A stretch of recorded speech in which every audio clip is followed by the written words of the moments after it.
Assalamualaikum warahmatullahi wabarakatuh. Perkenalkan, nama saya Nadila Saldi Putri dengan NIM 2405082. Baiklah, pada kesempatan kali ini saya akan menjelaskan tentang perencanaan biaya operasional dari salah satu program pendidikan non-formal. Program yang saya ambil yaitu program pengembangan keterampilan menyulam dari produk rumah tangga ke produk fashion sederhana. Program ini bertujuan untuk meningkatkan keterampilan masyarakat, khususnya dalam bidang menyulam, sehingga hasilnya tidak hanya digunakan untuk kebutuhan rumah tangga, tetapi juga bisa dikembangkan menjadi produk fashion sederhana dan memiliki nilai jual. Jumlah peserta yang direncanakan dalam program ini adalah 20 orang.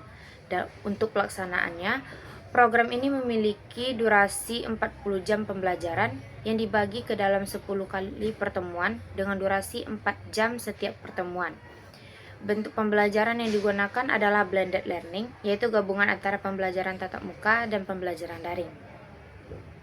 Dari 10 pertemuan tersebut, 7 pertemuan dilakukan secara tatap muka yang difokuskan pada kegiatan praktik menyulam, sedangkan 3 pertemuan berikutnya dilakukan secara daring yang lebih difokuskan pada penyampaian teori. Selanjutnya, saya akan menjelaskan rincian kebutuhan biaya dari program tersebut. Yang pertama adalah honor narasumber atau instruktur. Dari program ini terdapat 1 orang instruktur yang mengajar selama 10 pertemuan dengan biaya 150.000 per pertemuan, sehingga total honor yang digunakan adalah sebesar 1.500.000. Kemudian ada biaya konsumsi yang diberikan saat pertemuan tatap muka. Konsumsi ini mencakup peserta dan instruktur dengan jumlah 21 orang selama 7 kali pertemuan dan biaya sebesar 15.000 per orang. Jadi total biaya konsumsi adalah sebesar Rp2.205.000. Selanjutnya adalah biaya alat tulis kantor atau ATK yang meliputi kertas, pulpen, spidol, dan kebutuhan administrasi lainnya dengan total biaya sebesar Rp300.000.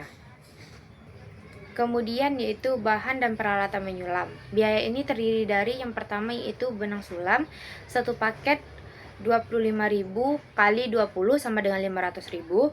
Yang kedua yaitu jarum dan pemindangan yang 1 paket 30.000 dikali 20 sama dengan 600.000. Selanjutnya itu kain produk seperti tas, tote bag, atau dompet kain. 1 paket 40.000 dikali 20 sama dengan 800.000. Subtotal dari bahan praktik ini sebesar Rp1.900.000. Selanjutnya yaitu biaya operasional seperti listrik dan kebersihan sebesar Rp200.000, internet dan media pembelajaran sebesar Rp200.000, dan dokumentasi dan kebutuhan teknis lainnya sebesar Rp150.000. Jadi subtotalnya sebesar Rp550.000.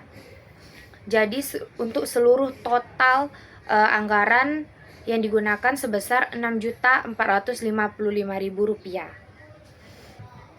Selanjutnya, untuk mengetahui biaya per peserta, maka total biaya dibagi dengan jumlah peserta. Jadi, Rp6.455.000 dibagi 20 orang. Jadi, setiap orang diperoleh biaya sebesar Rp323.000. Jika dilihat dari perencanaan yang telah dibuat, biaya yang dikatakan sudah cukup efisien. Hal ini karena dalam penyusunan anggaran sudah berusaha menekankan beberapa pengeluaran yang tidak terlalu penting tanpa mengurangi kualitas dari program.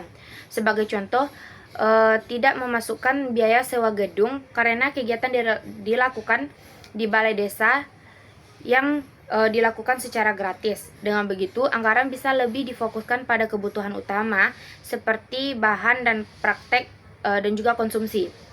Selain itu, penggunaan metode blended learning juga menjadi salah satu cara untuk menghemat biaya. Dengan adanya 3 kali pertemuan yang dilakukan secara daring melalui media seperti Zoom, maka biaya konsumsi dan operasional dapat dikurangi. Meskipun demikian, kualitas pembelajaran tetap terjaga karena peserta tetap mendapatkan modul pembelajaran secara online untuk memperdalam materi teori. Sementara itu, pertemuan tatap muka tetap difokuskan pada praktik menyulam, sehingga keterampilan peserta tetap berkembang dengan baik. Jadi, meskipun ada kombinasi antara daring dan luring, tujuan pembelajaran tetap tercapai secara optimal. Dengan pembelajaran ini, program bisa berjalan dengan baik, peserta dapat mendapatkan pengalaman pembelajaran yang maksimal, namun biaya yang dikeluarkan bisa lebih hemat. Demikianlah yang dapat saya sampaikan. Saya ucapkan terima kasih. Assalamualaikum warahmatullahi wabarakatuh.